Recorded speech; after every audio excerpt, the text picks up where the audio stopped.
called Juice Records, another called Dirty House. Just about to enter my 14th year of DJing.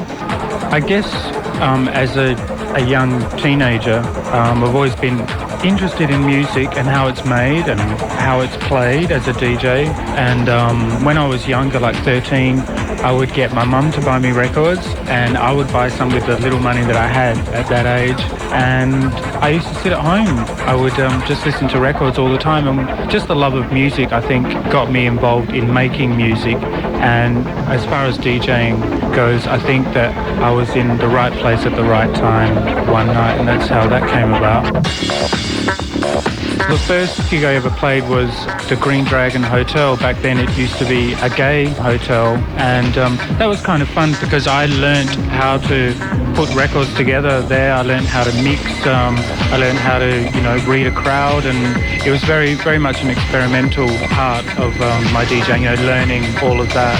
I guess when the house first came about back in 1986, as it started in the US, when I first heard it, it was like very exciting music. It was a new style of music, and it just got me, and I think a whole lot of other people, and it just made the club scene a whole lot better, and it was a very exciting time.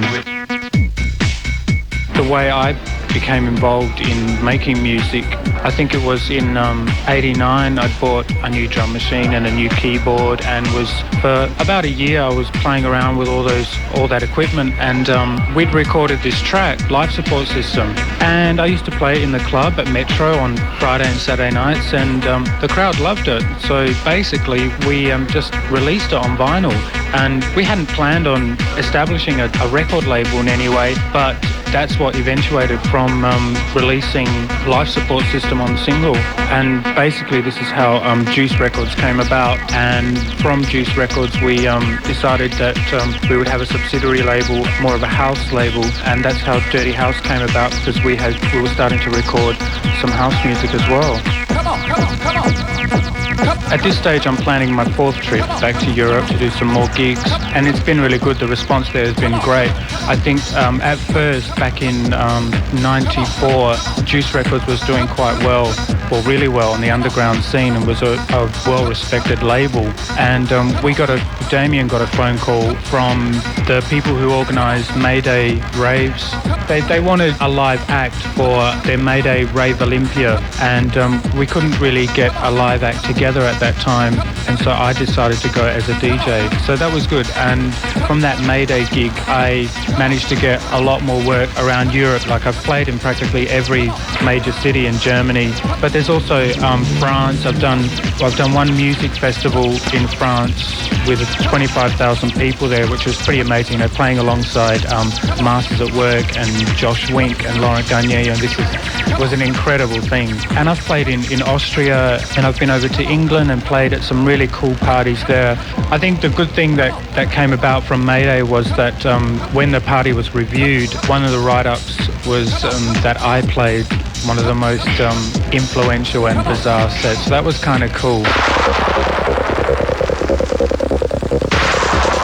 The only thing I could say about the difference with DJs over there and DJs here is that the DJs in Europe, and in England are treated as megastars. I'm talking about DJs like Laurent Garnier and Richie Houghton and Jeff Mills, whereas in Australia the crowds don't really treat, they're starting to now, but they don't really treat them like pop stars or megastars, but I'm sure that it will come to that. I think the reason for the success I've had is, as a DJ, obviously I have to entertain people, and also I know there should be an element of education. Yeah, I guess a lot of DJs don't really educate people into listening to new music, new forms of music, new styles, whatever. They just like to play what they think people want to hear. And also the love of music that I have, because I have a great passion for it, that will always stay with me, and that is the main reason for this success.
Triple J, the Australian music show with DJ HMC, track called Phreakin, P-H-R-E-A-K-I-N,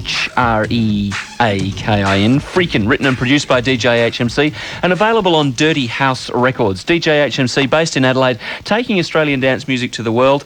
And just before the full track that we heard, Phreakin, you heard a profile from Triple J's John Thompson Mills.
Rock and roll. Triple J.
probably as much as you have, and it's probably as much as any listener would have in some sense. Because if you think about it, every sort of media like television and radio and so on is based around voyeurisms. You probably have a phone-in show here, quite a lot of phone-in shows, and people. Why would you listen to a phone-in show if you're not interested in listening to what other people have to say? And I've always thought, why would you phone in with sexual problems on a show? Really, if you didn't really want other people to listen to you, why would you as an individual listen to it as well? So I think we're all voyeurs, but everybody wants to be a voyeur, but you don't want to be that person being listened to, I think. Now let's just get down to logistics. How do you actually scan? You've got the device in front of you. Can you turn it on and let's just have a bit of a search through the FM base? Basically it's an FM radio. That's all it is. Nothing more sophisticated. It's not like an incredibly plush, sophisticated machine. And it just tunes through the airwaves. So it will pick up at the bottom of the scale. You pick up everything from kind of hearing aids you hear at the bottom of the scale. You pick up microwave ovens. You pick up taxi drivers. And what I find for you here, higher up on the scale, is mobile phones. This is all the taxi drivers I'm just skimming by, because that's not very interesting, because they kind of talk about the most mundane things. Here we go. Oops,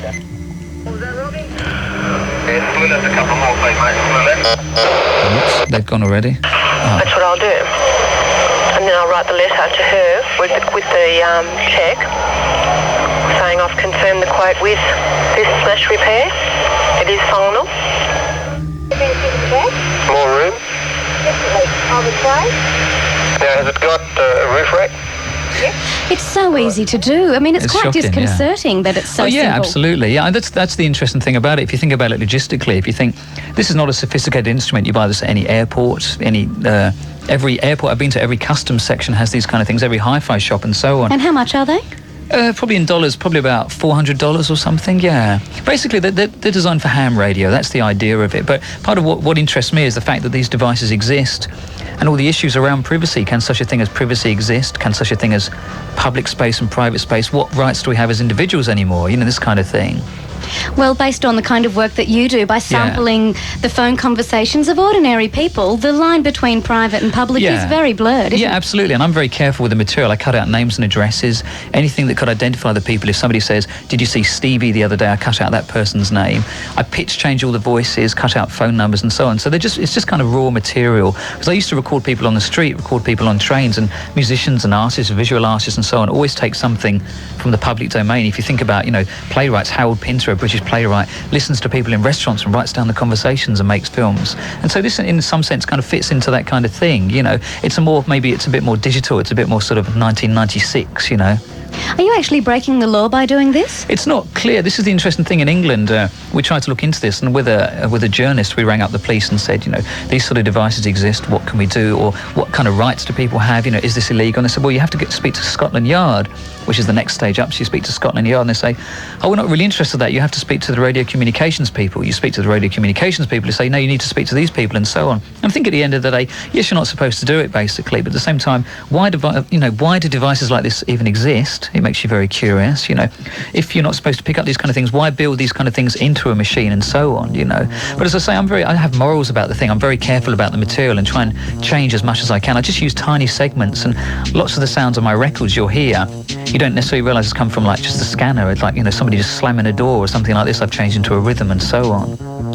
I mean, I know when I listened to the CD, I really got this sense that I was eavesdropping on something I really wasn't meant to hear, which puts the listener in a kind of fascinated but also uncomfortable position. Yeah, absolutely. But can you hit the stop button is the other thing. That's the difficult thing, It makes you uncomfortable, but can you really switch it off? And it's the same with this. Once you start switching it on, it has that kind of kick of like, there's going to be something even better the next time. It's a strange addiction. I've got out of it now, thankfully. I don't really sit at home all day pressing buttons trying to listen to people talking to each other. It's not that exciting at the end of the day.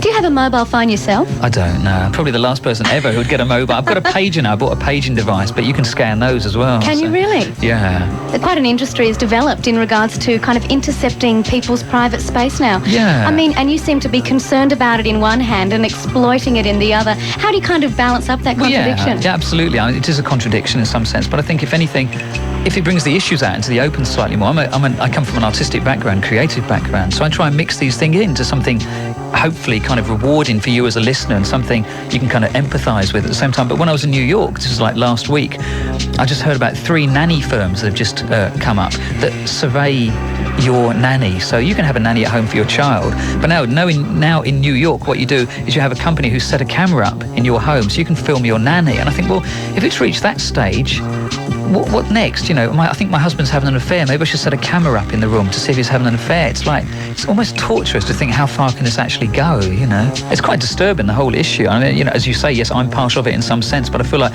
almost kind of a passive participant of it. I would never dream of setting up a video camera to kind of watch anybody that comes around to my house in case when I go to the loo, they start looking through my books or they steal something. I mean, that's real paranoia. And how would you feel if you did have a mobile phone and someone scanned a conversation that you were having? It has happened to me. It has, yeah.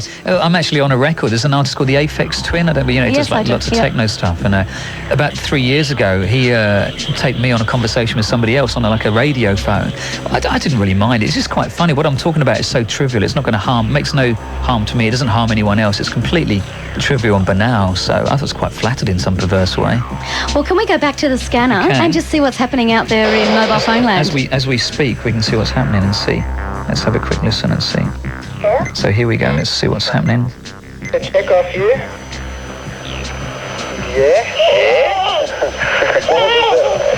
A baby there. What was it for? 430, I think it is. That's for the fan and all that work at your flat.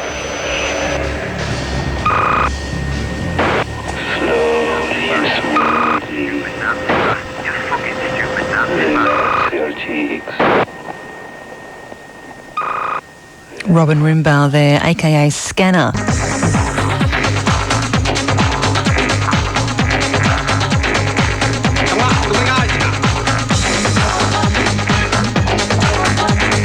Inga dunle, inga takama sunge makacha, inga taka mutike malakan joji makadundun, inga kachante dun banka tenseka hugata janga, unke basagande, unke basangola, sunge malaka choge maika tanza gingenga latwa, inga dujo, unge dala kwatanzo, imahadikaka, indawa, usema kani unge basha. With a track called Afro Left, that's off their debut album, Leftism. Before that we heard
That's the helium-inspired Spaceman, the song Spaceman, which was released earlier in this year, which may make an appearance, I think, on the Hottest 100. I don't know. Depends on your taste. Some love it, some hate it. The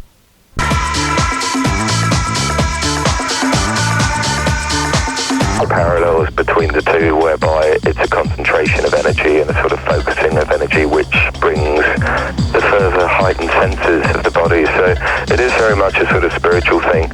The Bushman trance or curing dance begins as the sun goes down. Like electronic music's a spiritual music. There's, it's creating a headspace, and it's a very spiritual experience. Yeah, it's like the ether. It's this thing that we talk about, and it's sort of like it's our counter to the internet. The hyped and sort of pushed down everyone's throat thing. That's a physical thing. We're more into like this sort of this spirit sort of stuff. The ether that's all out there around the planet, and everyone's sort of joining in and trying to make things better. And the first step to that is put out some image of what the reality is to start with.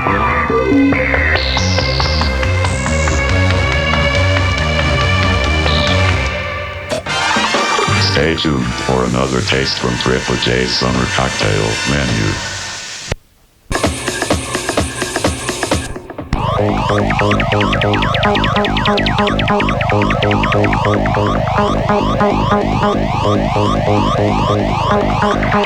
Me estoy calentando. Me estoy calentando. Me estoy calentando.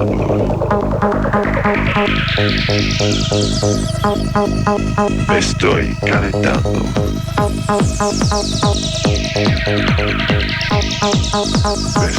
Me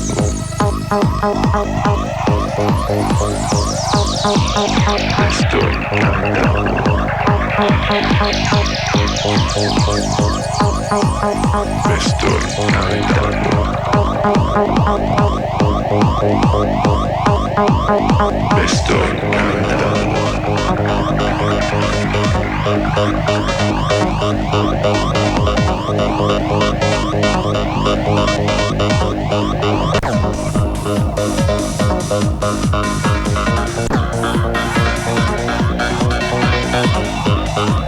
When they were still together, Itchy and Scratchy and Phreakin with the Triple J Live double CD set. Reminder.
That's Tori Amos with Professional Widow, Armand's Star Trunken Funk mix. Now, we're having a bit of a problem here because no one can figure out exactly what she's saying.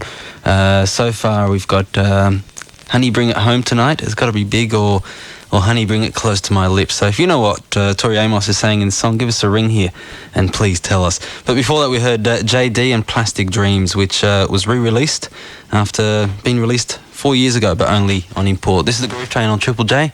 It's 5 minutes to 11. And haven't heard of you since it's the first CD out.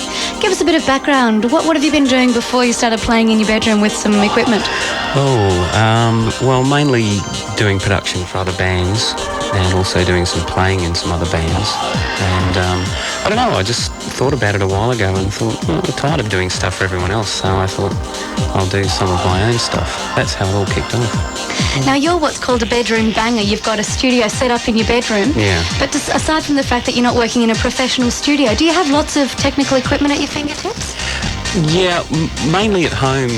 all the writing was done at home, and then all the track laying I did at home. I mixed probably half the album at home, and then the other half I mixed in a proper studio.